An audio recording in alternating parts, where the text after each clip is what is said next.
versus reassigned. We will get more into that in a moment. But here are the contact numbers that you can get in contact with the show. 1-877-932-9766. You can do that. You can also do this. You can watch and hear the live broadcast of the compensatory concept. All you have to do is go to YouTube and type in the word Talktainment, hit the space bar and type in the word radio, scroll down to Talktainment number 2 live on YouTube, where you can watch the live broadcast of the YouTube. And while you're there, we will be showing various graphics on the screen that you can see depending upon what the subject matter is for illustration purposes also. You can also go to facebook.com/Talktainment to hear the rebroadcast of the same program.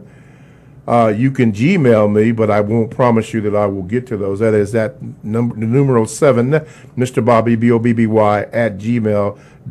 They will be read, but they may not be read on the show. And you can also go to this. You can go to the TalktainmentRadio.com homepage, hit the programs, and then go down to the podcast for the compensatory concept with Mr. Neely Fuller here on Wednesdays. And that show also can be heard again at 10 p.m., the entire broadcast. We would prefer that you would use that if you want to hear the rebroadcast of the same program. Okay, I think that is out the way. In the second hour, we will have the special announcement for the second hour concerning donations. Okay, Mr. Fuller, good morning, and how are you? Good morning. I'm still learning. Okay. Before we get into the subject of fired versus reassigned in the system of white supremacy, it was brought to my attention what would be, or what is, the compensatory codified response to the children that are being in, might as well say, children's jail cells, or children being in confinement, that seems to be having this nation or this concept all tangled up. What is the compensatory codified response to what you have seen or heard in the news concerning this situation? Well, coming right out of the textbook for victims of racism, it's just another exercise in racism. Dislocation, racial dislocation. And also confinement, racial confinement, greater confinement. We're already confined because we're already born in prison. When I say we, I'm talking about the non-white people and under the system of white supremacy throughout the entire world. If you're classified as non-white, you're born in prison. But sometimes they put you in greater confinement in order to carry out the mission of the system of white supremacy. So they will do this on a temporary basis or piecemeal basis. They have people in greater confinement in large numbers in different places at different times in order to be able to control the populations of non-white people, or people of color. That's the people who believe in white supremacy. And so it's all set up to do that. And so they make borders where they want to make borders. Where there are no borders, they say there are no borders because they are in control. They're in control of the entire world prison system. The prison system that's designed to imprison people of color. That's what the system of white supremacy is. And sometimes they put you in greater confinement, and then they put you in a relaxed confinement, but you're still in confinement because you're under the system of racism. If you are a person who is classified as black, brown, red, yellow, tan, beige, any of the what they call the dark colors that distinguishes from white, you are supposed to be under their prison jurisdiction. You're a prisoner of war. War was declared on you. a long time ago.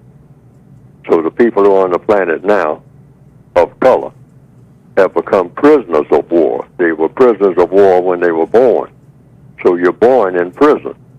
So it's just a matter of the prison masters moving you around from place to place within their prison system. Well, go here, go there, take a batch of them here and put them there. And okay, we got a few over here, milling around in the prison yard. Okay, what's their assignment for today? Oh, well, let's have them do this and this and this. And let's send them here and whatnot. Have them chop a little cotton. We got some over here. We got some tin mines over here, so we'll assign a few over there. Okay, what about this bunch standing over here in the prison yard? What do you got assigned for them to do today? Well, we don't have anything assigned for them to do today, so we're going to send them. Just put them in the holding cell for the time being. Because they might get out of order milling around. Might get some ideas just milling around on their own. So just, separate them from their offspring or whatnot, or do whatever. Just keep them busy, okay, so that they don't think about things like how to break out or how to dissolve this entire prison system. That's one thing you don't want them to think about. Keep their noses through the grindstone. Keep them chopping cotton, picking fruit, picking bananas, working in a tin mine, working in a coal mine, whatever. All right, but don't let them mill around too much. We can handle huge numbers of them when they do that, but don't give them too much time to think. Mm-hmm.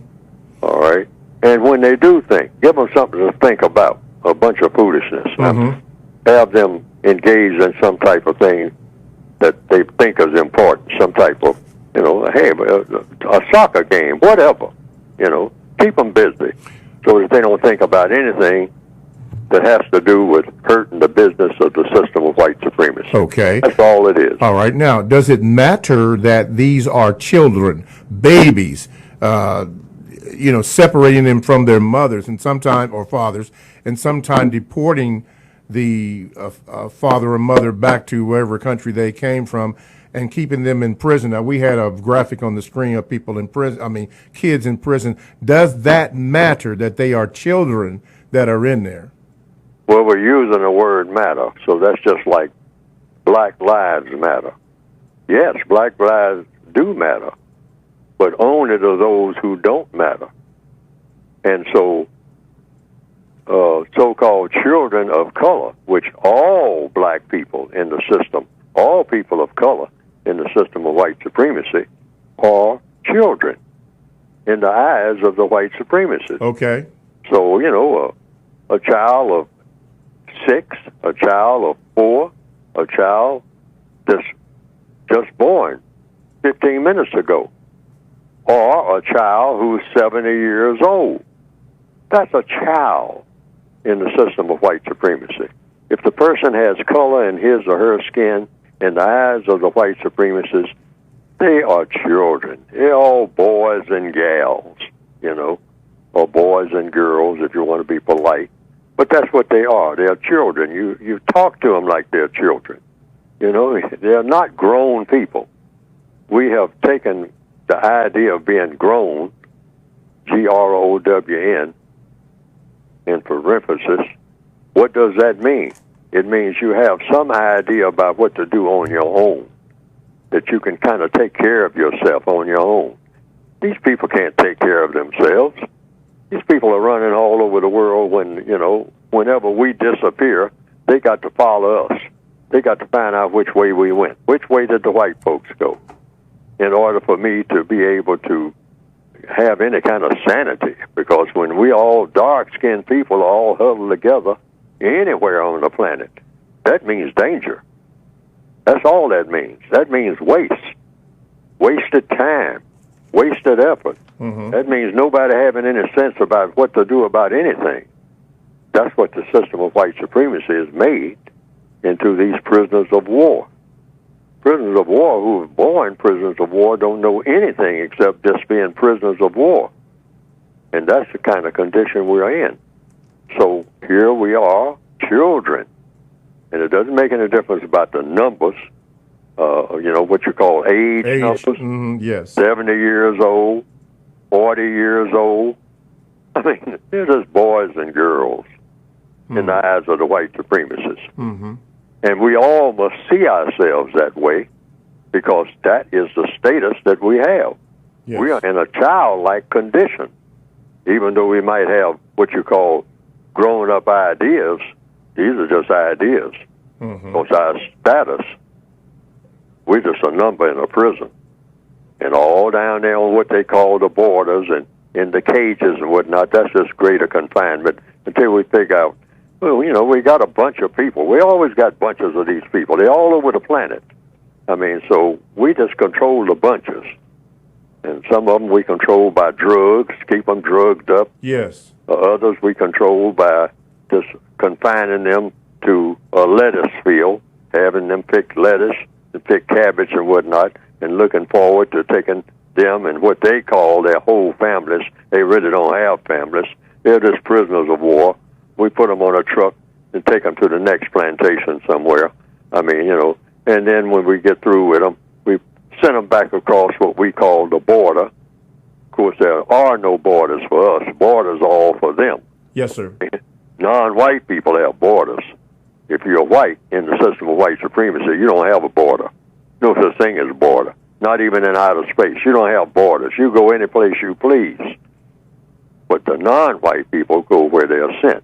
And right now, in answer to the question, that bunch that they have down there on what you call the border in the holding cell, that's just something that the white supremacists directly and indirectly set up until they figure out, you know, hey, we don't know what to do with this bunch, so just put them on hold for a while. Okay. They don't have any control over anything anyway. We do what we want to do. All righty. Let's take a call. Line 1, you're on with Mr. Fuller. What is your question? I didn't necessarily have a question. I just really wanted to thank Dr. Neely Fuller for all the work that he's done over the years to help black people in particular get a better understanding of the white supremacy structure that dominates, our entire world. And just really wanted to thank him for all the time, effort, and commitment and passion that he's put into this subject over the years. Okay. All righty. Well, we thank you for calling in, and thank you for your comment very much. Okay, Mr. Fuller, let's do this first and get this out the way. TalkTimeAtRadio.com is a 24/7, no-charge, worldwide broadcasting facility with hosts delivering on various topics such as news, lifestyle, sports, law, health, wellness, religion, and politics. Now, here is one that I'm going to share with you briefly. It's called All in the Family with S. Yolanda Robinson. No, this isn't the Archie Bunker type show. This is altogether different. And for more information and how that show works, all you have to do is contact the TalkTimeAtRadio.com homepage.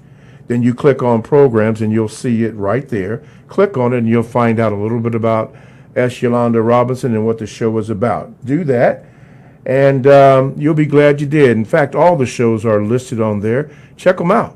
This is from Talk Time Radio. That's radio the way it should be heard. My name is Mr. Bobby. I am the co-host of the Compensatory Concept with Mr. Neely Fuller Jr., and you can get in contact with the show by calling 1-877-932-9766, or you can Gmail me at the numero 7, Mr. Bobby, B-O-B-B-Y, at gmail.com, and we will try to get to your emails, Gmails, but I doubt if we will today. There are two more ways, but I have a phone call, so I'm going to hit that phone call. Caller, you are now on with Mr. Fuller. Go ahead with your question. Good morning, Mr. Bobby, Mr. Fuller. Morning, sir. Go ahead, sir. Hi, this is Reggie from Charlotte, North Carolina. Okay, Reggie. Hi. Mr. Fuller, you have stated numerous times that all problems can be solved by the process of Q&A, and I agree with that. My question to you is, how does a black person use Q&A effectively with a suspected white supremacist who has directly called him the N-word? Oh, you ask questions. That's in the textbook. It's 3 questions. you ask, what is the N-word? You want a definition first. And then the next is you want to know, are you calling me the N-word? You want to make sure that that it's being directed to you, that they're just not using it in the abstract, And then you want to know the next thing, number 3, if I recall correctly, like it's described in the textbook for victims of racism. You want to know, all right, now that it's established that I fit the description of the N-word, whatever that's supposed to mean, to the person who is saying it to you. Evidently the person knows what they're saying and why they're saying it. So first thing you want to know is, what is it that you are being called? And are you being called that? You want to make sure that that's being done, that it's not being directed to something or someone else.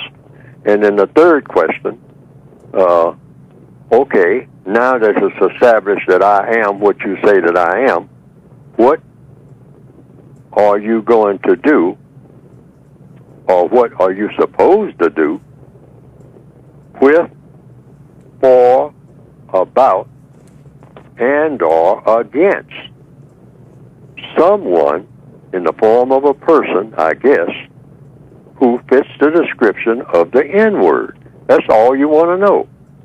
So, start foaming at the mouth and start screaming and yelling. I mean, you called me a name, and, and start crying and running down the hall. I mean, turning flips and whatnot. And somebody got to do something about this. No, just be calm and try to decipher what is going on and what's going to happen as a result. See, you're just looking for the results. That's all. Black people have got to, get in mind all the time. You get ready to rob a bank. What's going to be the result? Are you going to be able to rob banks forever and get away with it? I mean, you're going to carjack somebody? Or, okay, are you going to school to get a diploma? Get a diploma in what?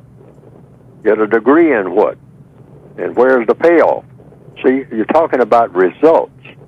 And so when someone calls you a name, any kind of name, you just want to know where all this is going to lead. And so you ask questions. See, it always applies to questions.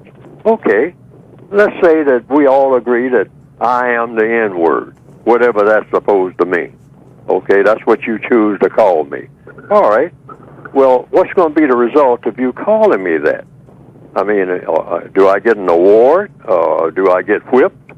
Or, do I get sent on a spaceship and sent into outer space? Now that it's been firmly established that I fit the description of the N-word, all right, words don't mean anything until you make them mean something. So I want to know what this is going to mean as a result. And all black people who ever hear that word, according to the code, that should be your reaction. That should be your codified reaction. What is it? Get that straight. That N-word that you just called me, what is that? What is that, sir, ma'am? That N-word. Okay, now that it's established that the N-word fits the description of someone who looks like me, all right, we got that straight. Okay, let's keep going now. See where this goes. Now, you calling me that? I mean, this just applies to me. Okay. Well, it applies. I don't know what they're going to say. Always don't help them with the answer. Let them give you the answer since they are the ones in control of the word. So let them control the word all the way. Okay. You just ask questions about where this control is going to be, where it's going to lead to. That's what you want to know more than anything. What is going to be the result of you calling me a name? It might be a name that, they come up with a new word that you never heard before. You handle it the same way. Anytime anybody calls you anything, calls you a supervisor, first thing you want to know is, what is a supervisor? All right? Oh, I'm a supervisor? Yep, you're a supervisor as of today. Rodney, you're a supervisor. Oh, okay. What's a supervisor?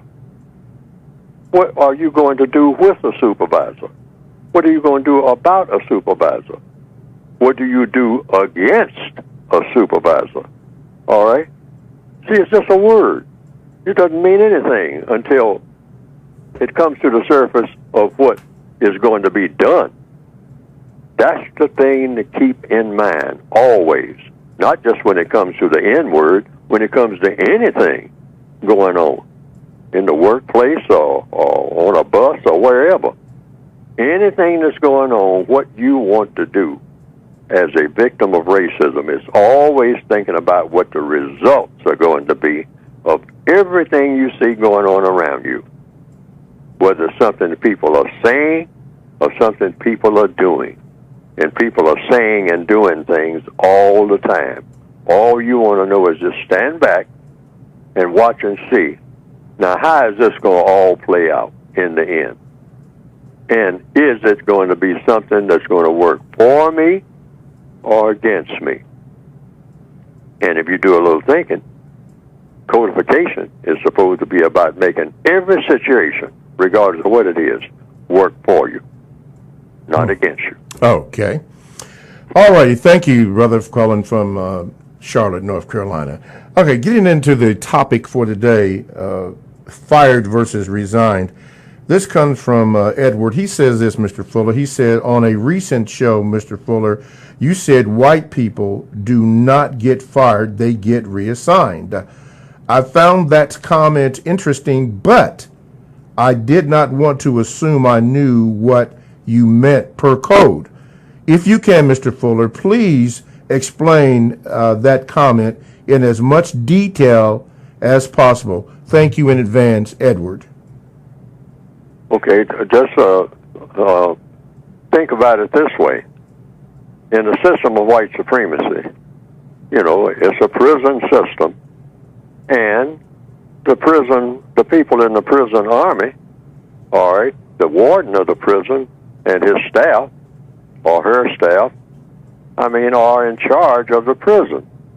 The people who are in charge do not become prisoners, all right? They are punished by the, staff members punish each other and whatnot in any prison system. Some, one of the prison guards doesn't come to work on time and all like that. So, they say, well, hey, we're going to dock part of your salary and whatnot. We're going to send you to another part of the, some other prison, and send you back to guard school or whatever. All right? But you might say, well, yeah, but in most general settings, people do get fired, all right? But in the system of white supremacy, white people don't get fired from being white. That might be one way to put it. You get put off of a job. All that means is you're going to go to another job because you are white, and that's the way that works. Unless the white supremacists have decided that you're not good for nothing. And so they make that determination, for the most part, that you can't serve the system of white supremacy in any capacity, then they exterminate you, even though you're white. They do that, all right? Just like in any other business. Just like in, in the movie The Godfather. You're members of the family, but Fredo, you're bad for business. You're my brother, and I do everything. You get priority. You're a member of the family. You get priority on everything, because you're a family member. Nobody who is not a family member, nobody who is a member of what we call the white race, gets put down unless you just become so intolerable. So bad for business. You keep messing up everything.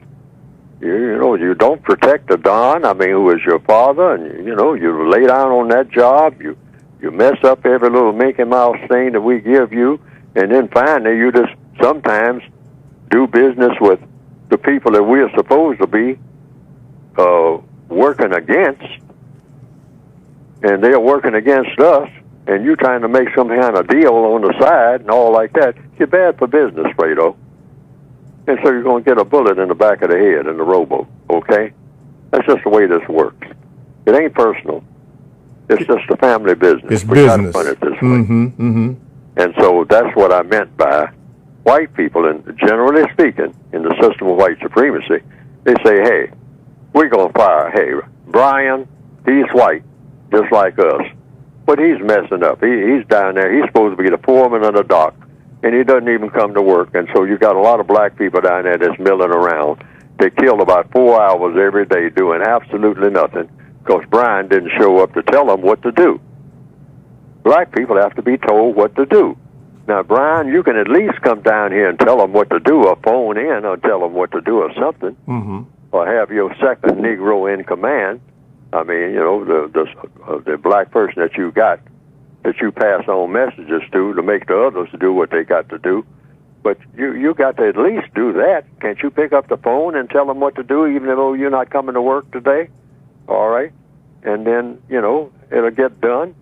But if you don't want to do that, then we're just going to have to ostracize you as members of the family. In fact, we hate to do it, but you just might wind up on a park bench. Now, but the average white person who is fired off a job does not wind up on a park bench. True. He doesn't wind up getting put out of that neighborhood. All right? They usually chastise him to the extent he falls back in line, or she does. All right? But you are not ostracized from being what? White. You're still a member of the royal family.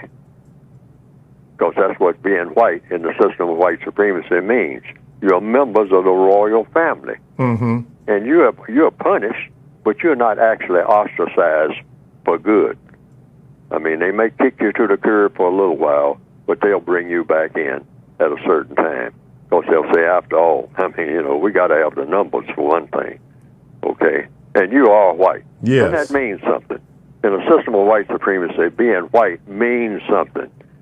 I mean, you're not treated like black trash, because all blackness is trash. Even when they're well educated, it's all trash. That's a bunch of garbage. Wow. You know? Wow. Okay, let's do this. Talktainmentradio.com. Okay, let's go to the phone lines. Caller, you're on with Mr. Fuller. Go ahead, please. Hi, Mr. Fuller. My name is Jasper. It's a pleasure talking with you. You've done remarkable work. I'm finding a lot of salvation in the words that you speak and the words that you publish. My question is in regards to non-white persons, relationships within our race. So if I'm dating a black woman and as a black man, sometimes you might find that the women might be violent. You know, they become more masculine nowadays due to I guess the white supremacy, and now you have them actually try to, you know, forcefully try to fight you for issues that, you know, that may come about. And I know in the past you've spoken about how women, if you as a man, you shouldn't hit a woman. But what should a man do when a woman hits him or she becomes violent in a relationship? What is the resolution, if any, for that type of situation? And that's pretty much it. And it's a pleasure to talk with you. Okay, thank you for your call. Mr. Fuller? What? Women hitting men. He said that in previous shows you had mentioned that a man should never, ever hit a woman. I think you said first time, last time, whatever. But what if it's reversed when a woman hits a man?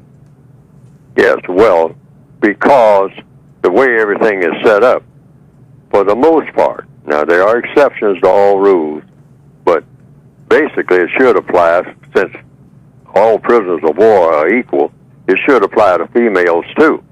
That's an announcement that is all over. But being reasonable, and you know, always try to be logical, in most instances now it might not always be this way in the future, but as it stands now in the world, the average male can overpower the average female. Now, it's getting to be less and less that way, all right? But usually the female considers herself as being subordinate to the male in certain subtle ways, okay? I mean, the male approaches the female and asks for her hand in so-called marriage, all right, rather than the female. I mean, there's a lot of little nuances here in most societies. I mean, the female doesn't come and ask the male, I'd like to have your hand in marriage, and I'm going to bring you a ring, and I'm going to bring you flowers. I'm going to court you, all right? I'm going to bring you chocolates, and I'm going to ask you for a date, okay? Usually it doesn't work that way. In most societies, usually the female is in a sort of a submissive position. So that kind of spills over into when it comes to physical power, too. Even when a female is able, sometimes females are much larger and have bigger muscles than the male that she's interacting with. But she still has the tendency to kind of recognize him as being the fellow who's supposed to kind of, have more ideas about which way the relationship is going to go. She kind of defers to him, even though people say that this ain't the case in most cases, and in many cases it's not. But generally speaking, it's the male who should put that on him or herself regardless of what she does.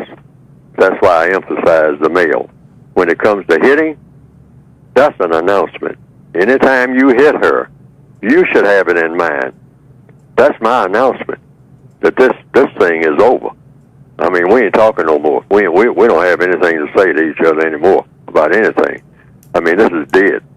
I mean, if I am so angry with you that I strike you after having gone after you and wooed you and got you to get in bed with me and produce these babies and all like that, and I've gone through all that trouble, and then I wind up 3 years later, I hit you. I mean, there in the kitchen, I commit violence against you. I throw you down the stairs and whatnot from the second floor of the house, apartment or whatever, or out in public. I mean, strike you. That's an announcement, a world announcement. This interaction between you and I, this arrangement, is now dead. D-E-A-D. There is no coming back. Even though we might have to share the same space indefinitely, because, nobody can move on account of it's too inconvenient for whatever reasons or whatnot. But what if a woman does it to a man? Is it the same thing? It's over? Here in 2018, in most cases, then that, I would say, in the case of, I'll say, take myself, that would not apply. Why? Because that's just my choice. But the basic rules, everything in codification is absolute. But by you having what? VGQ, Victims Guaranteed Qualification, what you choose out of the code is strictly on you. So if they choose to stay there, then everything in codification, even when it's absolute, is strictly a guideline. Okay. Fuller, I'm not it's nothing dictatorial. Right. In a code system. Right. So, but I'm saying, just generally speaking, I just applied it to myself. Yes. But according to codification, it's supposed to work both ways. So if they choose to stay there, then that's their choice, VGQ. Yes. Okay. But both people have to agree that that's going to be the deal. If you ever hit me, all right, it has to be an agreement. So you can arrange it any kind you want to, but we need to think seriously about that hitting, particularly when it comes to male and female, because black males have been taught that he has the authority to put a black female in her place. I mean, we've been taught that in the system of white supremacy. But we should not look at it that way. By choice, we should look at it like, no, we are equal prisoners of war. Okay. We are chained together in the bottom of the slave ship. I mean, both the black male and the black female stripped naked by their masters, by the white masters, the white supremacists.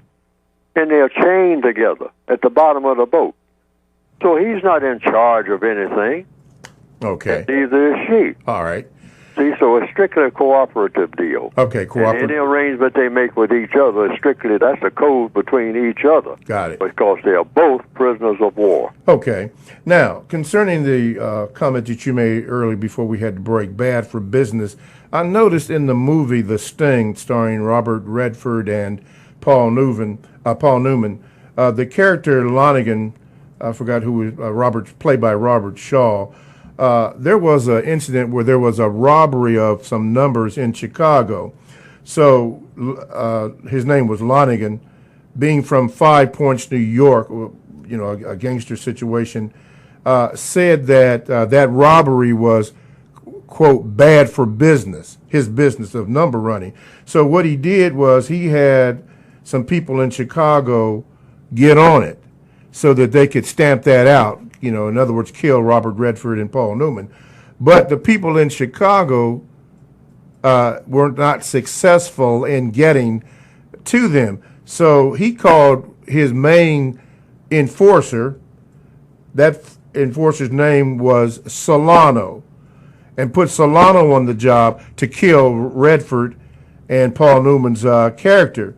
And Solano, it didn't matter, turned out to be a woman who was tasked to put an end to that because that robbery was bad for business. He pointed out that there was a guy on the golf course, and he said that if that guy knew that his business was being robbed, that guy would soon attack him. So I understand what you mean when you mention the term, it's bad for business, even if you are in the family. It's bad for business when you do stuff like that. That made sense. That's why I often point out The Godfather, which is a well-known movie. Yes, sir. Godfather 1 and 2, as having all the lessons of white supremacy right in those two movies. Mm-hmm. Godfather 1, Godfather 2. Because they show how the white supremacist structure is made. It's a gangster operation. Yes, sir. And so it operates on gangster principles worldwide, based on color. All right? But the way the mechanics works is the exact same way. They have a hierarchy, but everything is designed to feed off of the non-white people, which literally what was being done in the movie The Godfather.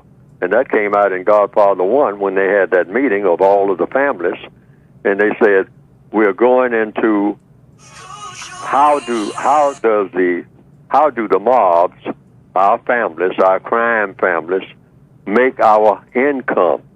Our income comes from the colors up in Harlem. Yes. That's where our income comes from. And so our numbers is not going too well right now. It's not enough. We're not making enough money to take care of everybody who is in the mob families. So we're going to have to do what now? We're going to have to make some adjustments. We're going to have to get another product other than gambling and prostitution and that type of thing. We're going to have to go into what? The drug business. The drug business, yes. And they actually did that. I mean, not just in a movie, but the system of white supremacy actually did that. They're still in that, in the drug business. But just like Don Corleone said in Godfather 1, he said, yeah, the drug business is all right. Since those black people are being the drug business, we'll use them as animals. They're nothing but animals anyway. I'll go along with that. But he says, but it's something about that drug business is a little different. See, it might spill over and come back to us. Yes, yes. And we'll wind up with our own children on these drugs. And that is really happening here in 2018. Yes, it is. Yes, it is. Okay, think about opioids. You hear a lot about it. Yes, sir. I hear a lot about it. So this is kind of a symptom of just on point how two movies, fictional movies, unreal movies, but they're based on what's supposed to be fact, all right, are really true. And if you equate the system of white supremacy with what we call the mob, the mafiosa, and all like that, it's the same basic principle. And it's the same basic principle as the Roman Empire. And the system of white supremacy operates on the same principles. If you understand how big-time, sophisticated gangster organization operates, then you understand how the system of white supremacy operates, because it's the exact same formula. Absolutely. Right? Absolutely. They fight among each other over what? They have so-called civil wars. Over what? How are we going to handle these dark people? That's what it's about. They'll fight among themselves, but then they'll brush each other off and shake hands and say, okay, business is stabilized. And we might have to do this again. You know, every now and then we'll have a falling out, but never to the extent that the business goes out of business. Yeah. We'll still be white supremacists when it's all over. That's an excellent analogy. TalkTameItRadio.com. We go where you go. Download the TalkTameItRadio.com app to your cell or to your tablet. That's radio the way it should be heard. My name is Mr. Bobby. I am the co-host on the Compensatory Concept with Mr. Neely Fuller. And this is the time that we have designated for Mr. Fuller to talk about his book, which we hope that you will purchase. Mr. Fuller, your book. You can get the book called The Textbook for Victims of White Supremacy. If you don't perceive yourself as a victim of white supremacy, the book does not apply to you. We'll make that clear. But you can get the basic book and a word guide. That's an extension of the basic book. That's a compensatory counter-racist codified word guide showing you what words to look for, like we mentioned the N-word and all like that, and how it should be handled, how you should react to it. But there are dozens and dozens of other words that you also should consider how they are used and how to react to them when they are used and how to use them yourself. And that's an extension of the basic textbook. But you can get both volumes because one volume is just an extension of the other. I couldn't get it all in one book. But basically it's all one book. But it's in 2 volumes. But most people get the basic book.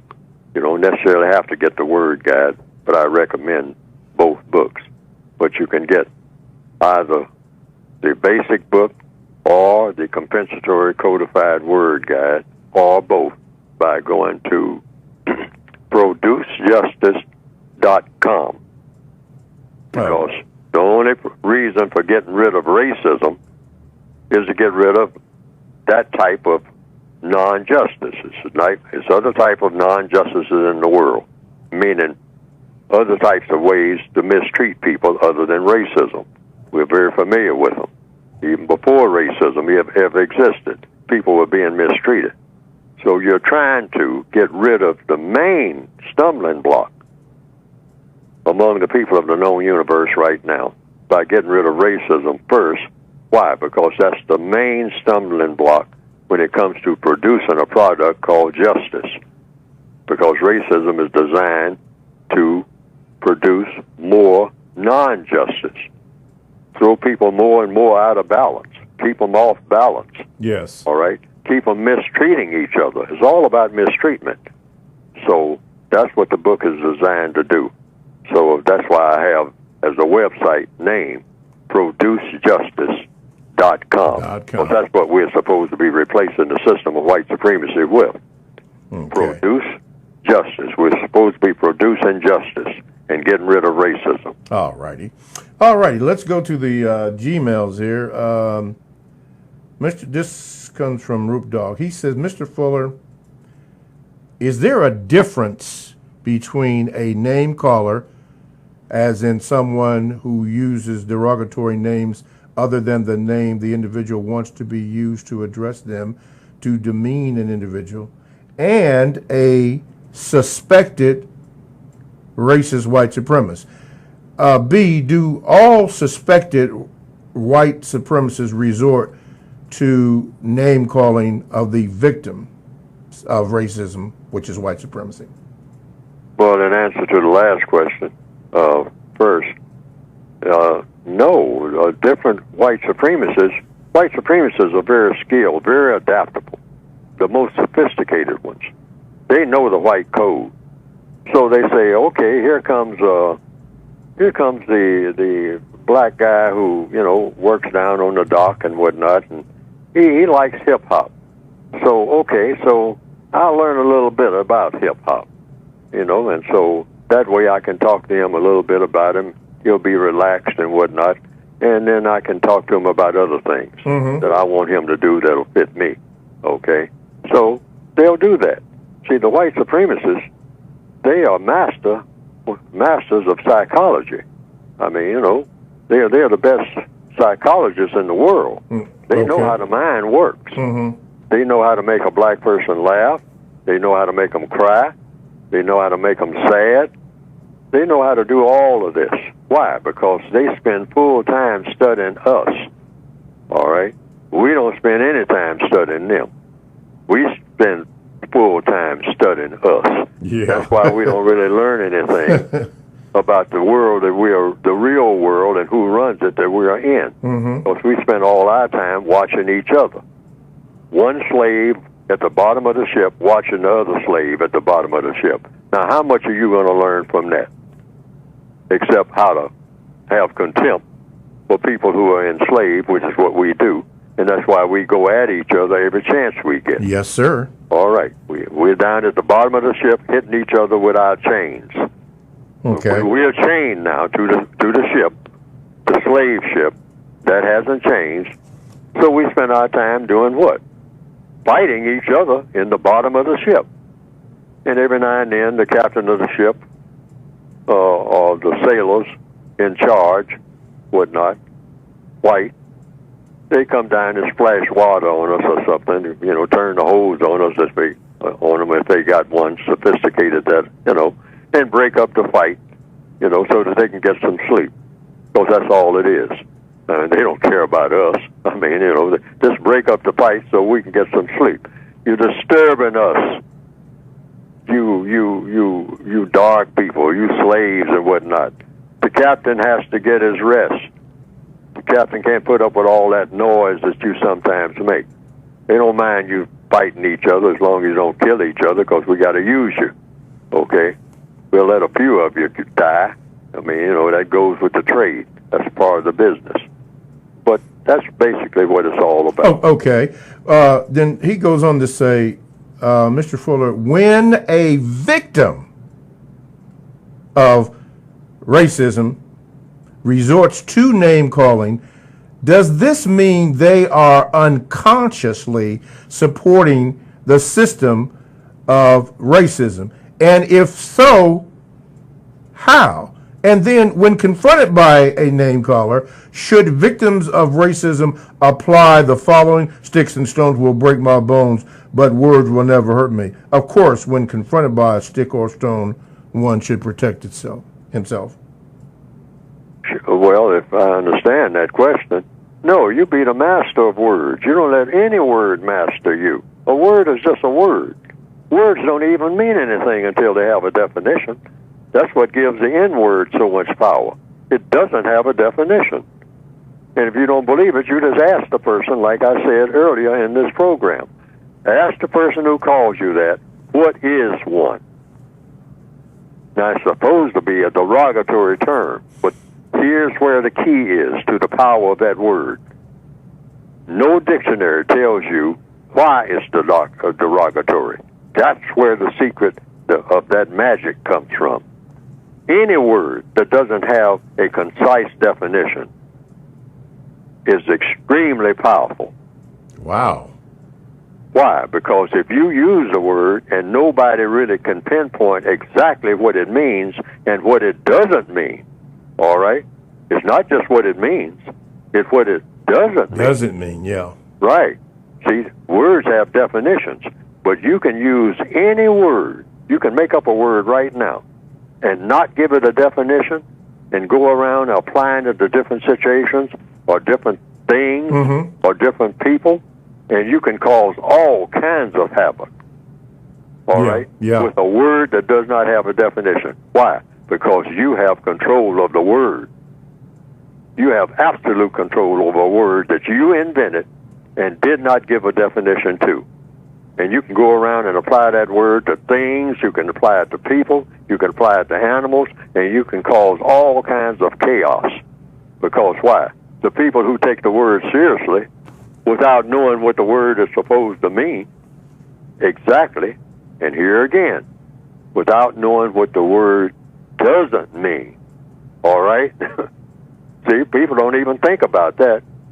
What is it, all the things that the word, the N-word, do not mean? Yes. Can you make a list of the things that this word does not apply to? Yeah. All right? No, the word has no boundaries. Why? Because it has no definition. And any word that doesn't have a definition has power. All right? I can call you something and laugh. And if you don't know what I'm calling you, I can drive you crazy. And I get other people to laugh when I use the word, but I apply it to you. I just apply it to nobody but you. This word fits you. But I don't give it a definition. I never tell you what it means or what it doesn't mean. But anytime I use it, you start feeling bad. And I start using it and get other people to use it. And they use it toward you. And you start feeling worse. Next thing you know, you're crazy. You have been driven absolutely insane. And I have complete control. But the formula is you simply ask questions. Because what does the code say? All problems are solved through the process of questions and answers. Mm-hmm. So if the N-word is a problem, and with a lot of people, that word is a problem, it's no problem with me. I got complete control of that word. All right? It's no problem with me at all. You can call me that all day long in any setting, and it has absolutely no effect. Because of what? Because I understand what the white supremacists are doing with it. Mm-hmm. All right? So when those guys... Only thing between me and somebody else is that I have that understanding that Mm-hmm. the word has a meaning, and the meaning is supposed to be derogatory when it's used toward me, Mm-hmm. but they don't say why. Okay. All right? So That's the key. If you understand that, the word loses its power immediately. I mean, like you've been worried about the word forever, you can drop it right this minute simply by that formula. By that formula. I mean, it's gone. It's gone forever. Nobody can ever touch you with that word. I don't care what they do. Mm-hmm. I don't care how many white people sit around all day long and write it on the walls. You can look at it, and it won't mean anything. Why? Because you chose to think that it doesn't mean anything. Mm-hmm. That's just a choice. That's just a choice. So when those That's guys... that's a choice by you. You make that choice. They know that. Okay. You know, you were the one running around in circles crying. Got I came to my desk today, Okay. and they had a big N word scrawled on my desk. Got to leave it there, Mr. Fuller. I didn't mean to cut you up, but got to leave it there. Right. TalkTainmentRadio.com, the world's greatest radio, radio the way it should be heard. Thank you for the pleasure of your time, and stay tuned for the second hour.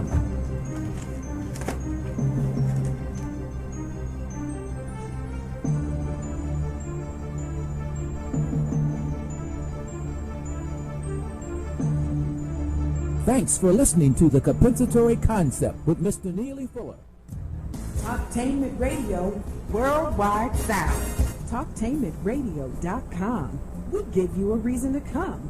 The world's greatest radio. We give you a reason to stay. Radio, the way it should be heard. You got the power. The views and opinions expressed are those of the host and guest and not necessarily those of TalkTainmentRadio.com, the management, the staff, or K&E World Network, LLC.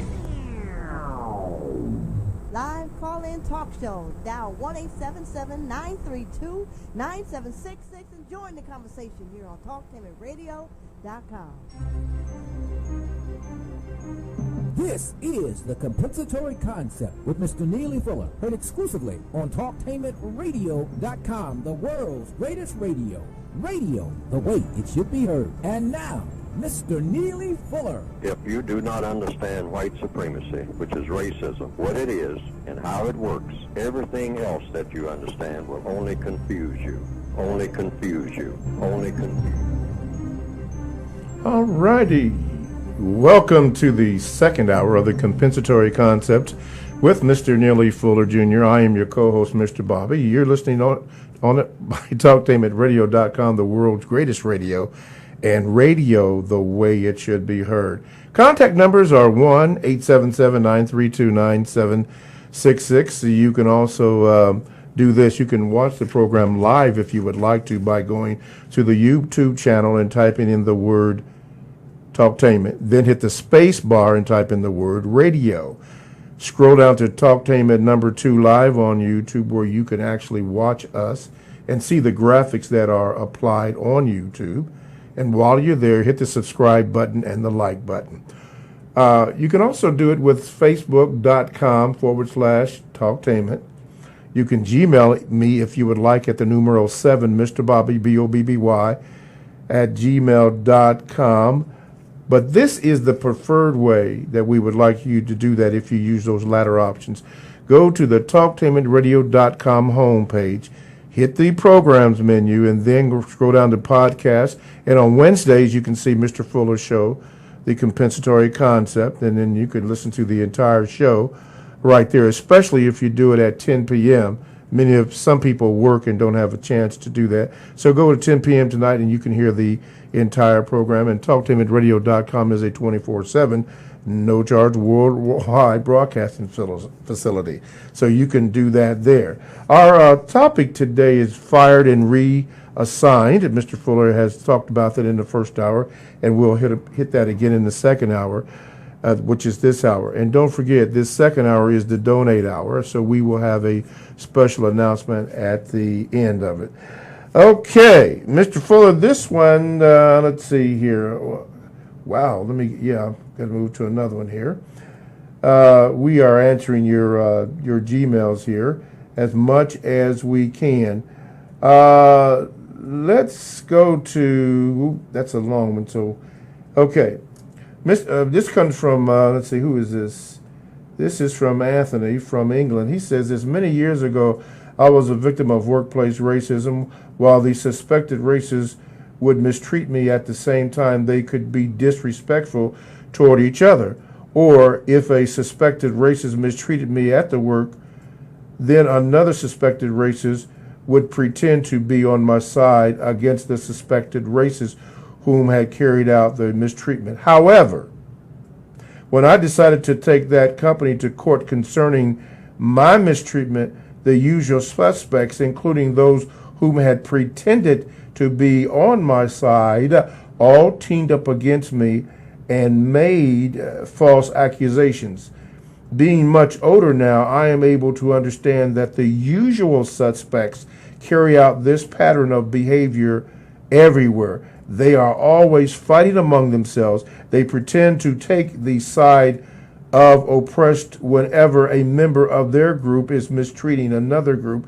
But if that mistreated group decides to stand up for itself like I did and fight back, then the usual suspects come together as a unified army and shut down the mistreated group. Mr. Fuller, have you made similar observations concerning this pattern of behavior from racist man, racist woman during your lifetime?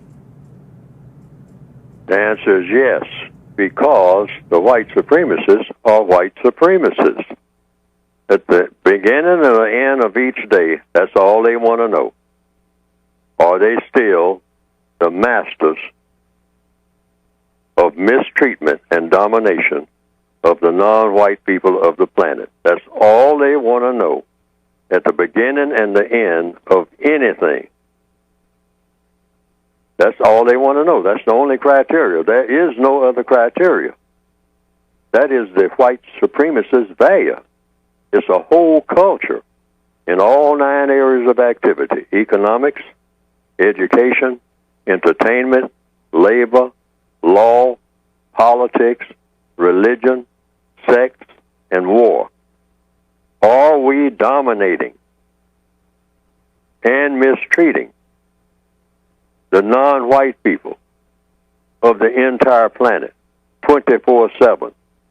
That's the criteria for breathing in the mind of a white supremacist, rather, of racist man and racist woman collectively. That's their value system. So they will take any kind of side. They will take any kind of argument. they will take both sides of the same argument if it'll work to their advantage. They'll flip the switch in a minute. They will act like they are for you, if that works, to build your confidence and whatnot, put your faith in them and whatnot. They'll bait you into that, and then they'll spring the trap later on, or they won't spring the trap because they figure you're already trapped anyway. You're not going nowhere. You're in the system of white supremacy. So they just give you some fringe benefits, like in any prison system.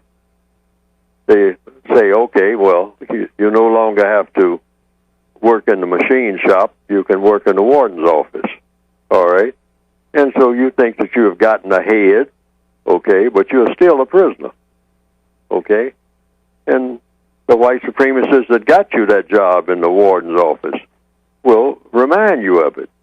Say, after all, it's better than working out there, in that garden and whatnot, in the prison garden, and doing that hard work, or working down there on the docks, doing the heavy lifting, or working in the laundry.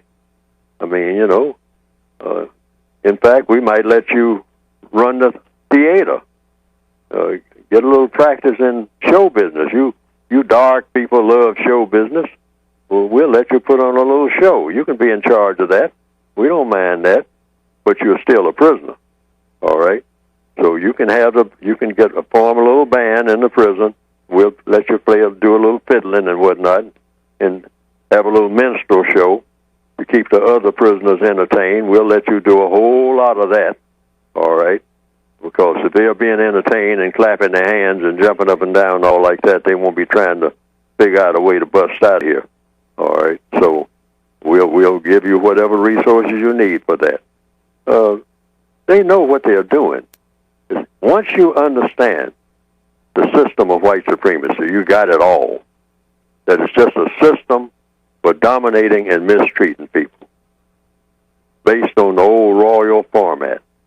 That the people who are in charge can do no wrong, they're always right, and the people who are subordinate to the people who are in charge are only right when they say you are. All right? And that's all it is. It's nothing else. And it's not personal. See, black people have been trained to think that everything is personal. They don't like me. If I do this and do that and the other, maybe they will like me. It has nothing to do with liking or disliking. It has to do with loyalty to the system. And every white supremacist understands that. Wow. Okay. Hey, listen, for those that are replaying it, you can actually go to the TalkTainmentRadio.com homepage and listen live right now as the show is going on. So you might want to do that. Okay. Here's a question from Aaron, way down in the so-called French Guiana. He asked this, Mr. Fuller. He says, I myself have been through the system of education and have not directly benefited from my university educational studies. Many non-white students will have accumulated a student loan debt at the end of their courses, which they will have to repay regardless if they are financially stable. In the system of races, is it safe to say education in the modern sense was not designed to benefit non-whites? The answer is yes.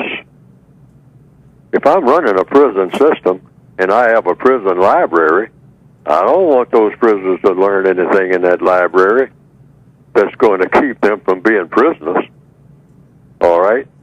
And I got a prison system and I want to keep my prison system running. Now, if I'm trying to abolish the prison, then I would do that. But if I'm not trying to abolish the prison, that's just to keep them entertained, keep them busy, all right? And they learn more and more about less and less. And so that's what that's really all about. Mm-hmm.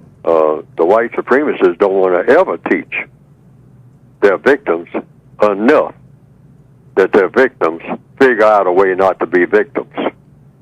So keep that in mind. Now, what does that mean on a practical sense? Yes. That you stop learning? No. But you make the entire universe your university. Because that's what you're in.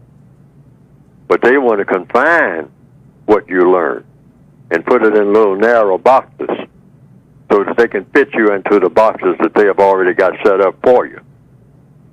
Mainly, eventually, greater confinement, what we call a prison cell, and the next optional box, which is why they even get us to worship these boxes, and that is a box called a coffin. Now, you see black people filing into a church, most times a church, or sometimes another religious institution. All over the world, you'll see huge throngs of dark-skinned people doing what? Raising that box called a casket. I mean, somebody that they thought a lot of is in that box, all right? That's when they come together in some type of harmony more than any other time. Rest of the time, they are going at each other, fixing it up so that more people will be in more of those boxes. But, sometimes people you haven't seen in years and years and years, you'll see them at what? A funeral. All right? So the white supremacists teach black people, sometimes when we act like we have a little bit of sense, we have more sense at a funeral than at anything else.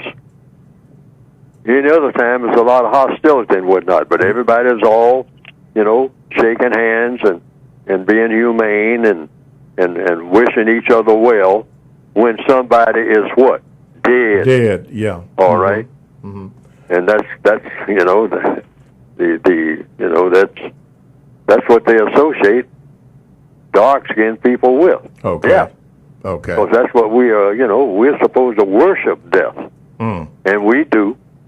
Because we think that somebody that looks like us should be dead. That's why we kill each other so much. Wow.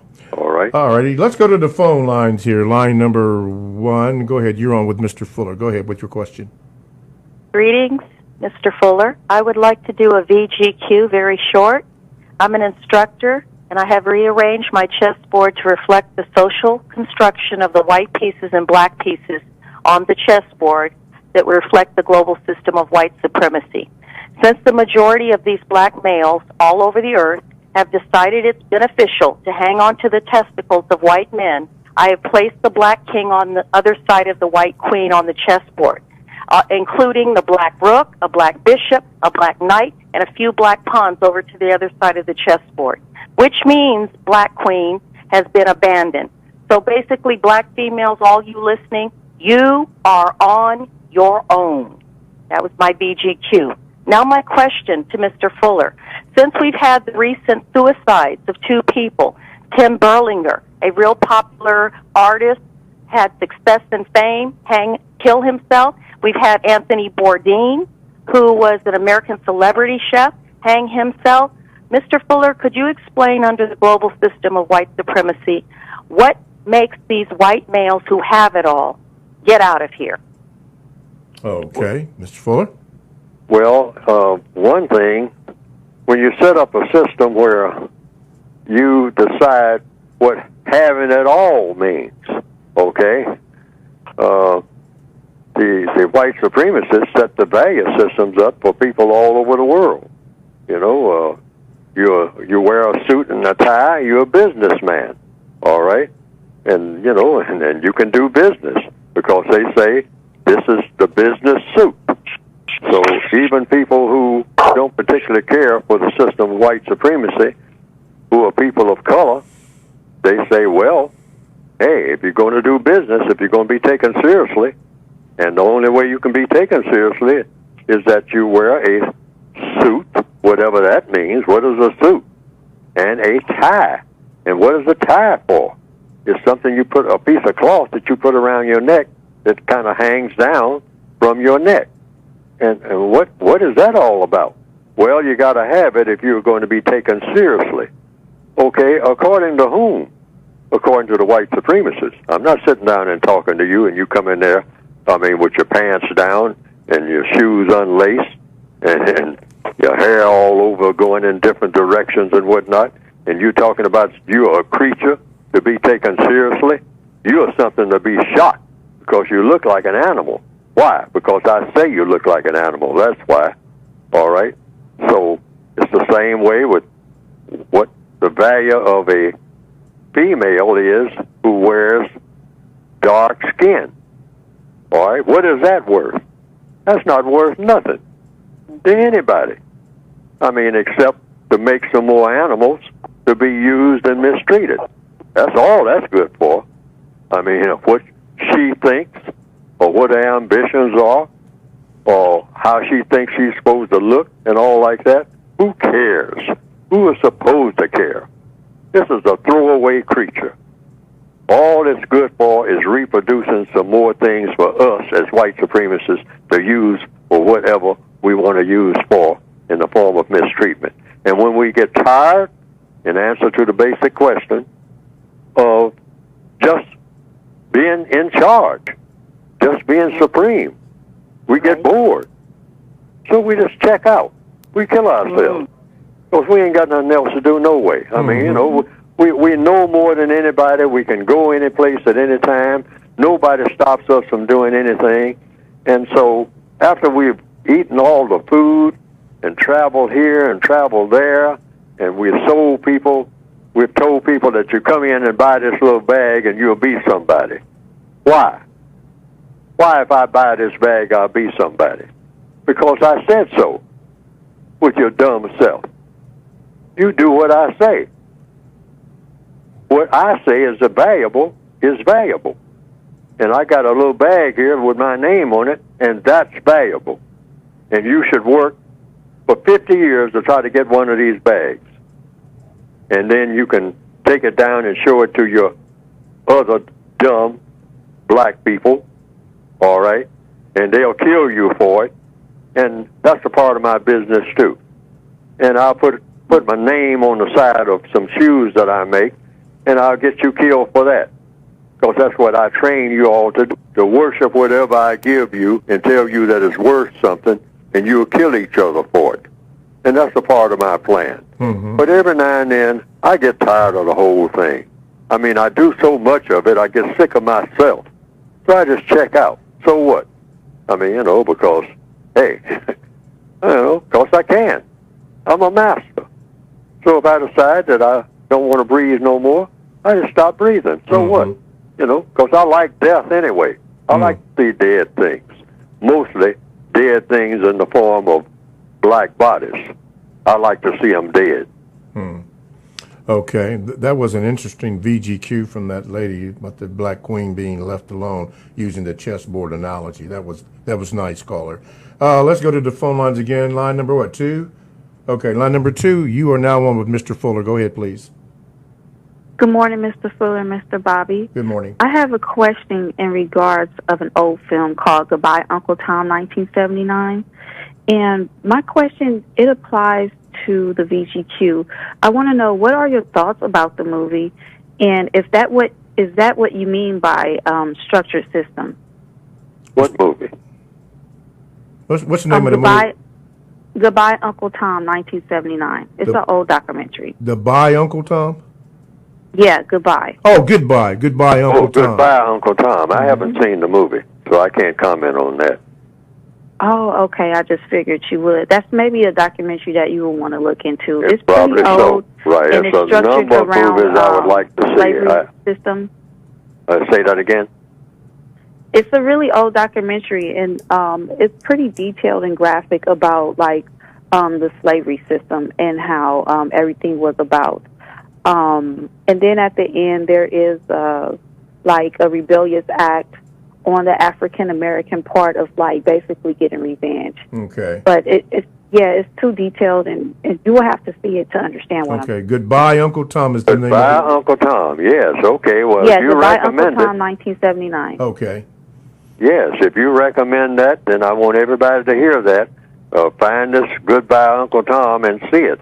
I'll probably get when I get around to look at the list of movies that I have to see that I haven't seen, including a lot of the ones that are highly touted. I haven't seen most of them. Oh, okay. So, but Goodbye Uncle Tom, I will add that to the list of movies that I have to see. Yeah, we have to put that down. Okay, continuing on, Aaron from Spain, he says this, Mr. Fuller, from my observations, I have drawn the conclusion that the black man perhaps is the most despised group on this planet. With that being said, Mr. Fuller, how would you suggest that these individuals deal with possible mental health issues, examples, depression, in a constructive manner? And in your lifetime, Mr. Fuller, have you been depressed? And if so, how did your state of mind act in a constructive manner? Well, we are in an insane system, all right? A system of white supremacy is a system of insanity, mass insanity, dominating and mistreating people based on color, or dominating and mistreating people for any reason is a form of insanity. I mean, so the system of white supremacy is the most powerful system of government and the most powerful religion ever invented in the minds of people, and it's designed to mistreat people, so you have mass insanity. Nobody can be made sane in this system, white or non-white. It's impossible to be sane in this system. So you just take for granted we're all insane. So it's just a matter of trying to get rid of what causes the insanity. And so you have to get rid of the system of white supremacy in order to do that. Yes. And replace it with a system of justice. So even in our insane condition, the first order of business, the first step toward not being insane is what, according to logic? Is to recognize that you're insane. See, if you know that you're crazy, you're taking the first step toward not being crazy. All right? So we're all crazy. You have to understand that. Anytime you try to make sense out of what's going on around you and what your entire existence is all about, if you're trying to make sense out of it, you are getting crazier and crazier because there's no sense to make out of it. All right? Not in this system of racism that we're in. That's right. You cannot make sense out of it. And once you understand white supremacy, what it is and how it works, that's the beginning of coming out of your insane condition. Otherwise, you'll just keep getting crazier and crazier and doing crazy things and looking forward to doing even crazier things. Mm-hmm. Right, because we're trained that way. That's a good analogy. How about this one? This comes from Nas. He says, Mr. Fuller, are you planning on writing a memoir?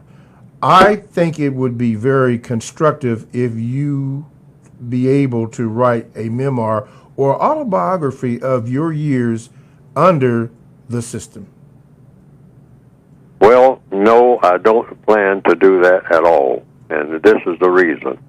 There's not that much to say, and even if I went through everything to be said, I probably wouldn't tell the truth, because it's impossible for me to know how I think or how I evolve. That's not possible. Autobiographies, all of them, are not accurate. They're not truthful. And biographies certainly are not. You just get bits and pieces of a person. Do I know, what effect some scrambled eggs that I had for breakfast 70 years ago had on my thinking for that day? No. But if I was going to write an autobiography, I would have to know that. I don't even remember what day that I did have scrambled eggs every time, all right? Or what effect that had on my performance that day, or what my performance was that day, or what I thought about on any given day 70 years ago, or 60 years ago, or when I was in elementary school. What prompted me to hold up my hand to answer a question? That would have to be in my autobiography. So, how can anybody write an entire history of him or herself or of anything. That's why all history, as written, is faulty. It's riddled with faults. It's riddled with inaccuracies. Because sometimes, I would say in many cases, things did not really happen the way that people remember that they happened. People, yes, I mean, this is very, people have to really take that seriously. There are people who write things down and they say, this is how this happened. I was there. I saw it. I saw it exactly how it happened minute by minute. I'll never forget it. It's engraved on my mind, and it will be just as inaccurate as it can be. Even when you talk about or speak to the fact that you were in the Army and Air Force, which now you can't do, but at the time you were able to do it, it was an ongoing practice. So some of that is inaccurate? Oh, sure. It's got to be. You know? I mean, you don't remember things exactly the way that they happen. Because, for one thing, sometimes you're looking right at something and it's not really happening the way that you think that it's happening. Okay. But you will have convinced yourself that it is. Why? Because that's the way you saw it. But you didn't really see everything that was going on. It's like an incomplete picture because all pictures are incomplete. Wow. There's no picture shows everything. You know, that's one of the first things you learn in photography, I guess. I mean, they'll say, hey, when I took this picture, I thought that I had such and such and such in there, but I missed that. But it was a moment frozen in time that you took the photograph. That moment. Yes, but what you didn't, but you thought that you had something in the photograph that you didn't have in there at the time that you took it. And then you forgot, all right, that other element, that other house in the distance was there. But it's not in your picture. So when you saw the picture develop, you had completely forgotten that house that was over to the left side because it's no longer in the picture. It was never in the picture. See what I mean? Yes, sir. In the photograph that you took, that picture, that house on the left side of that road was out of the picture. And your memory does not recall that there was a house on the left side. But there will be somebody who will come along 80 years later and say, there used to be a house on the left side of this road. All right? And if they see that picture, they say, yeah, that's a picture. Yeah. But the camera angle didn't show this house on the left side of the road. Okay, I got to leave that one right there. Yes, okay. right. TalkToMeRadio.com. Okay, this comes, this is a question from the Gmails. It says, from Race Rules, it says, if the devil always does everything backwards, Mr. Fuller, or in reverse, then doesn't white supremacy really mean white inferiority? Racists hate themselves and then project or externalize it onto people of color, but whites refuse to admit they have an inferiority complex. So how can this be resolved? It can be resolved simply by getting rid of the system of white supremacy and replacing it with a system of justice, and give the definition of justice as being two parts, guaranteeing that no person is mistreated, part one. Part two, guaranteeing that the person that needs help the most gets the most constructive help. That's each and every day, everywhere on the planet, everywhere in the known universe where there are people, guarantee that no person is mistreated, and guarantee that the person that needs help the most gets the most constructive help. Constructive help in doing what? In doing everything that's constructive in every area of activity. Economics, education, entertainment, making your entertainment all constructive. Look at the entertainment and ask that question. Is this constructive entertainment? Does it have a constructive effect on the way that people think, speak, and act toward each other? Does it or doesn't it? Otherwise, maybe we need to examine this so-called entertainment if it doesn't have a constructive effect. And then the other areas of activity, labor, is this constructive work? Everybody's working, but is it constructive work? Does it produce a constructive result? Law. We have court systems. We have, police systems and whatnot. Legal systems of all types. Rules and regulations. Are they constructive? Do they produce constructive results? Do they guarantee that nobody's mistreated?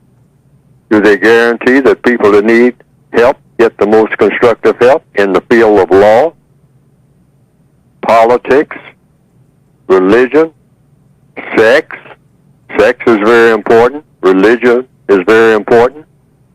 Does everybody get the help that they need sexually in the most constructive manner that produces the most constructive results when it comes to sexual interaction between people?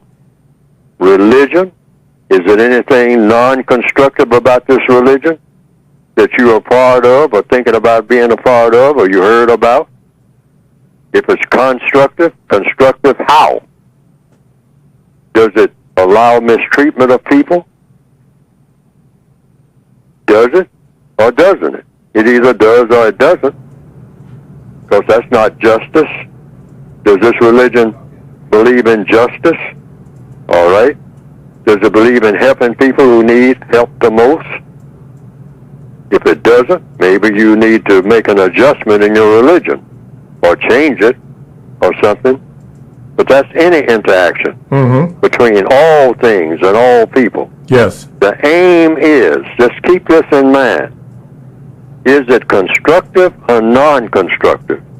That's the basic things to remember, whether you're talking about race or racism, or the absence of it or the presence of it, or if you're talking about any area of activity, economics, education, constructive, non-constructive.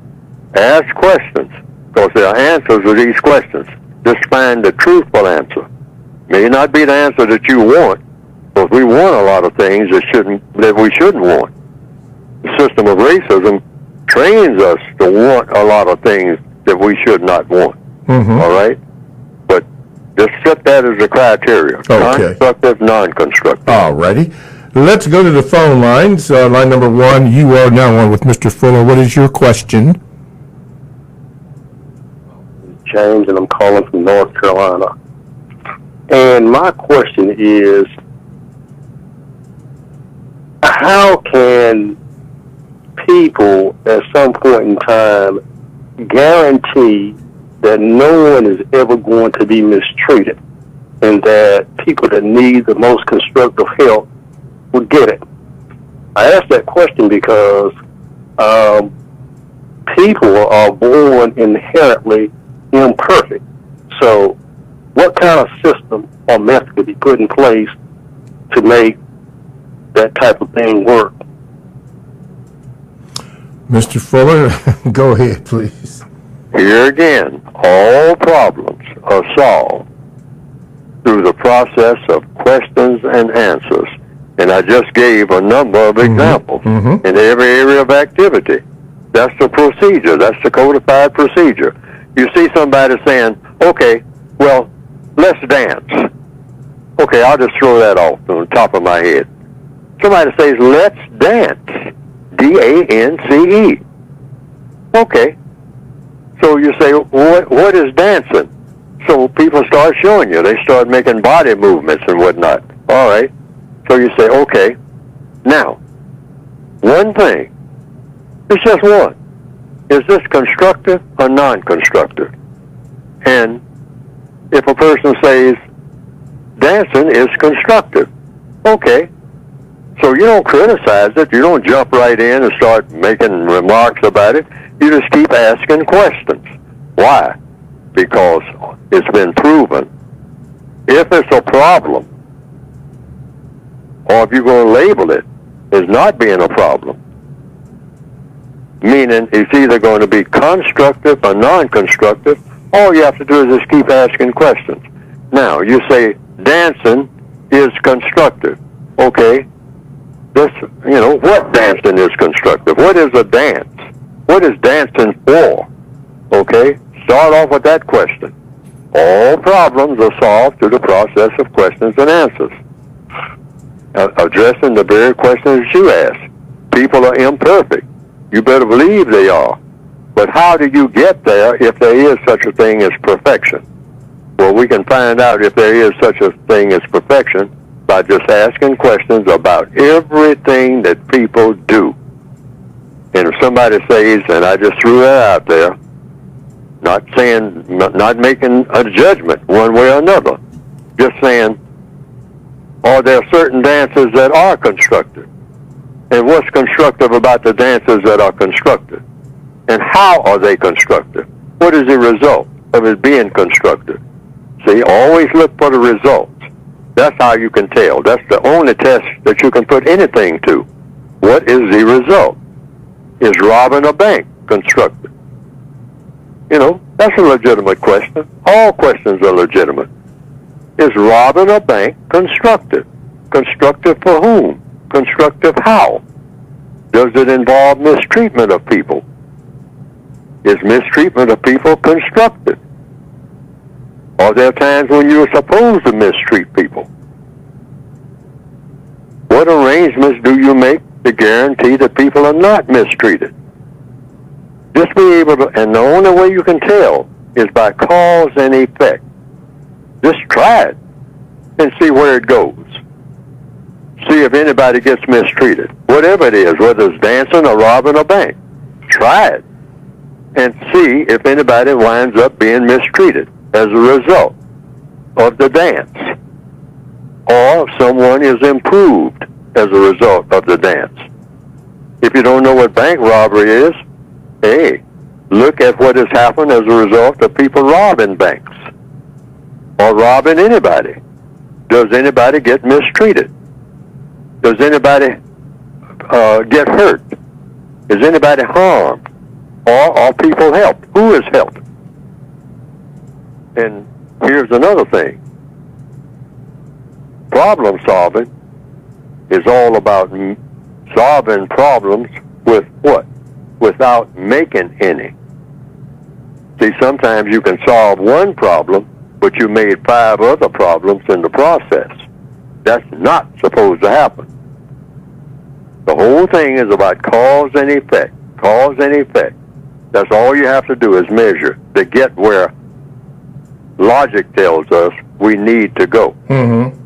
All right? Logic is in the universe, and logic is all about cause and effect. And it doesn't make any difference what you're doing. You don't have to get excited about that.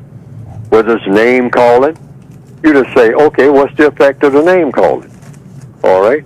Is it constructive or non-constructive? And if it's constructive, how? How is it constructive? When I was in the Army, I mean, you know, there are sergeants that said the way we do things, the Army way, is the constructive way. Constructive in order to do what? In order to get you fired up to kill people, that's what. Well, kill what people? For what reason? Is that constructive or non-constructive? Mm-hmm. Well, it depends on who's killing who for what reason. Alrighty. All right. And then let them tell you. Let them tell you. Like the key to doing it all is ask enough questions. There's no such thing as too many questions. Okay. We have to do this here. Mr. Fuller, this is the time. Well, let me do this. TalkToHim@radio.com. We go where you go. Download the TalkToHim@radio.com app to your cell or to your tablet. That's radio the way it should be heard. My name is Mr. Bobby. I am the co-host on the compensatory concept with Mr. Neely Fuller Jr. And right now, we take space for Mr. Fuller to advertise his book. Mr. Fuller, go ahead, please. Oh, you can get the basic book and the extension to the basic book called the Compensatory Codified Word Guide. The basic book is called the Compensatory Counter-Racist Code, but you can get one or both volumes by going to producejustice.com. Producejustice.com. And the book is tailored to the individual victim of racism in the form of mostly addressing, first of all, what the problem is, what racism is, and it's identified as being white supremacy. That's the only form of racism. There is no other form of racism except white supremacy. Functionally, maybe in theory there are other forms, but the only form that really counts is in the form of white supremacy. And so if you're a victim of the system of white supremacy, because it is a system, a world system, that takes in all of the non-white people, then the book is written about what you as an individual can and or should be doing about it in every area of activity, each and every moment of each and every day. A list of suggestions, you might say, after first telling you what's going on in the opinion of the author, which in this case is me. But I'm supposed to be following logic. So don't follow Neely Fuller as you read the book, if you get the book. Follow logic. Follow the logic that Neely Fuller is supposed to be following, because logic is all around you. What is logic? Cause and effect. Things are done that have an effect. You want to know what the effect is. The effect of a person walking down the street, effect of a person catching a bus, the effect of an airplane landing at an airport. What are those people in that airplane, what are they doing in that flying machine? What are they going to do when they get out of the flying machine? And everything, every move that everybody makes, this is what this book is about, that you can get by going to producejustice.com. Producejustice.com. Every move that everybody makes, every minute of every day, is going to have a constructive effect or a non-constructive effect. And that's what this book is supposed to be about. It's supposed to be helping the victims of racism evolve into universal man and universal woman, and that is creatures who every move that they make, that these creatures make, that we're supposed to be evolving into, coming out of racism, is always going to produce a constructive effect, starting with the logo that is the website getting the book, Producing Justice. That's producejustice.com. Go to producejustice.com, and what will come up on the screen is the method for ordering the book. All righty. Let's go to the phone lines. Okay, caller, you are now on with Mr. Fuller. Go ahead with your question. How you doing, Mr. Bobby, Mr. Fuller? Mr. Brother Muko from Baltimore. Yes, sir. We hold compensatory constructive action discussions every Saturday at St. Louis Drive, right across the street from Lake Clifton at the Dome. We will be there at 11 o'clock this Saturday. Anybody want to come out, come on out. My question for Mr. Fuller today is, Mr. Fuller, can you clear up for my care unit in Baltimore the importance of the victims of racism, white supremacy, saying what it is that they're what it is that they're being victimized by, instead of not saying it at all? Oh, you're saying that you're a victim of racism, which is white supremacy, in all 9 areas of activity. You make that statement. I mean, if you perceive yourself as being a victim, so you have to know what you're talking about. And it's important to say that you're that. Like someone asked me earlier in the program about writing my memoir. Well, my memoir, memoir means what you remember that's most important about your existence. I always say the most important thing that I remember about my existence is that I'm a prisoner of war. I spent my entire existence being a prisoner of the system of white supremacy. I've never known a moment when I wasn't that.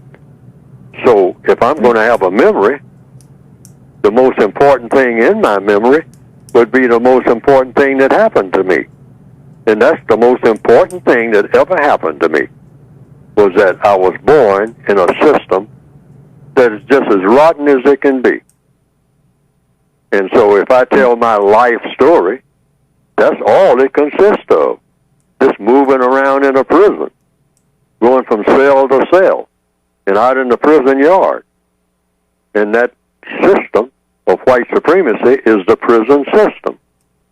It's designed to mistreat people, dominate and mistreat people who are classified as non-white.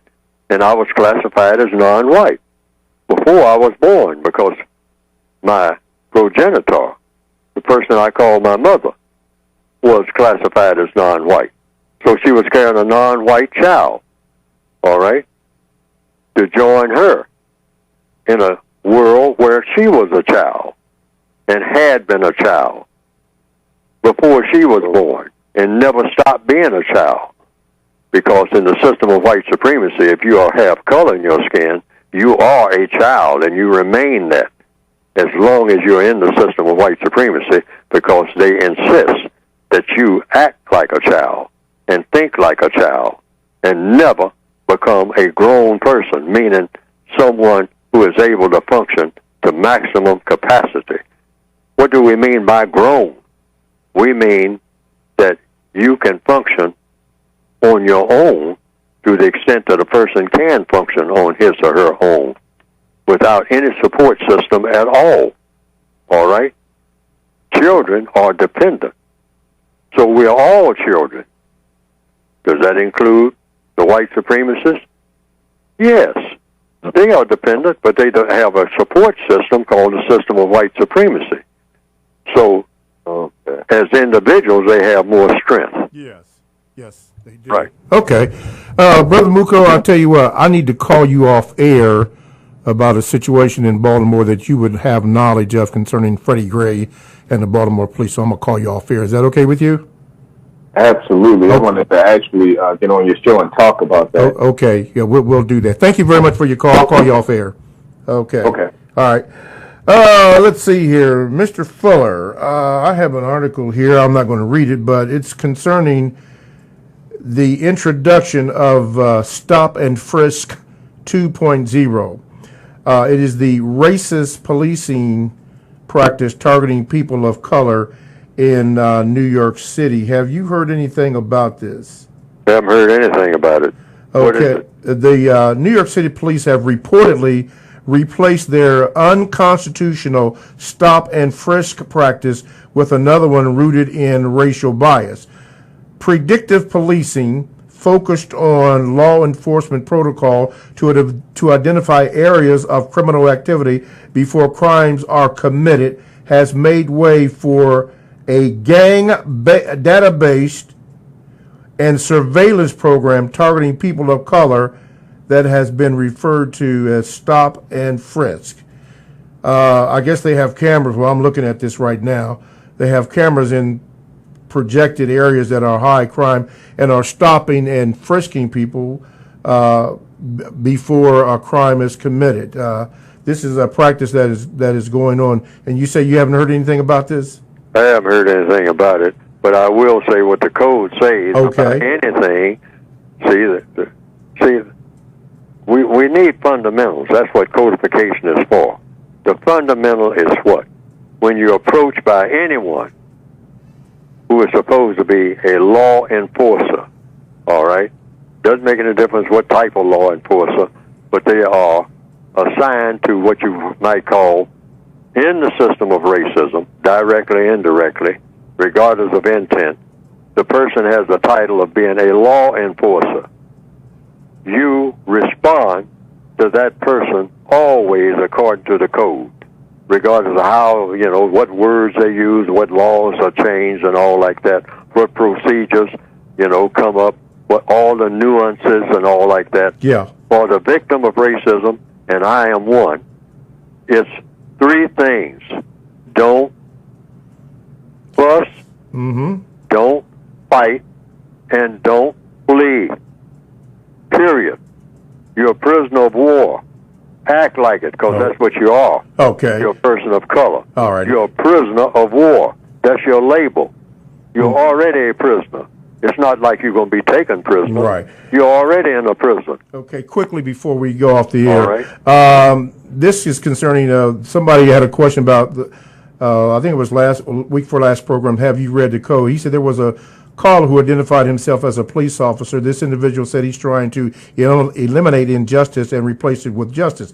However, the object of the code is to develop the process of replacing the system of white supremacy with the system of justice. balance between people. There is a reason to believe that the best language for any people to teach, learn, and use is the language that does the most to guarantee that no person is mistreated and guarantee that the person who needs the most constructive help gets it. The police officer said he created a comic book to assist with eliminating injustice. My question to this, Mr. Fuller, would be this, and many other police officers, why don't you help to identify the race soldiers posing as police officers? Don't tell us there's a few bad apples here. Help remove the bad apples. Mr. Fuller, what say you? Sure. You always reveal a suspected racist as being a suspected racist, and according to the code, any person classified as white should be suspected of being a racist until proven different. Until proven different to whom? To any victim of racism who perceives that the person may be a racist. That's whom. You're going to have to prove it. Because we're in a system of racism. We are not in any other system. There's no other system of government on this planet other than the system of white supremacy. There's no American government, no Russian government, no Nigerian government, no Botswanian government. There's no such thing as that. It's just one government on this entire planet, and it's called the system of white supremacy in capital letters. It's just one. And everybody caters to that government. Every member of every religion, if they're a person of color, caters to that government. And those that think that they can get away with not doing it have paid the price and are paying the price as we speak. We're all paying that price. So have that in mind. Okay, at all times. And you got it all. At all times. That's why I have it in the front of the book. If you don't understand white supremacy, you don't understand anything. Got it. Okay, well, that's going to be the conclusion of today's program. We thank you for the pleasure of your time. TalkTameRadio.com, the world's greatest radio, and radio the way it should be heard. Thank you, Mr. Fuller. Thank you, callers. We'll see you next week. Thank you.